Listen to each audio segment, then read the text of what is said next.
Ընտրել եմ մարդկանց, ովքեր աշխարհում ճանաչված են, մարդիկ, ովքեր ֆինանսական մեծ կարողությունների են հասել եւ միայն իրենց ծրագրերը անցնելու շնորհիվ։ Բիլ Գեյթսը, ով ծնվել է հոկտեմբերի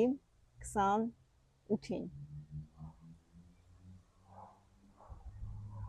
Ես հիմա գիտեմ, որ իմ հետևորդները կասեն, որ իմ ձեռագիրը բժշկի ձեռագիր է, այնուամենայնիվ ունենք այն, ինչ ունենք։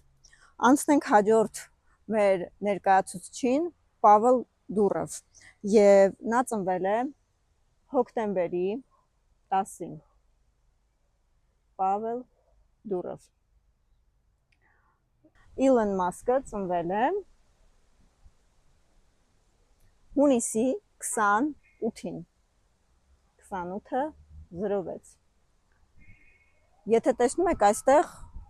ինչպես մարդիկ են սիրում ասել, համընկնումներ կան, համընկնումներ չկան,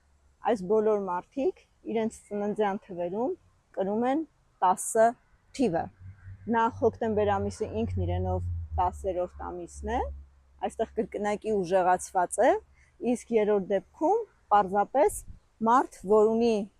խելահեղ գաղափարներ, հավատում է ինքն իրեն, ընդունում է իրեն ինչպիսին ինքը կա։ Եթե քեզ էլ հետաքրքրում է, թե որն է քո հաջողության կոդը, ինչպես կարելի է այն ակտիվացնել, իսկ այն ակտիվացնելու տարբերակները կան եւ դրանք դրված են քո ծննդյան թվերում, այս տեսանյութի մեկնաբանության դաշտում գրիր ինձ պատրաստ եմ բառը, ես կուղարկեմ կոդը ակտիվացնելու պայմանները։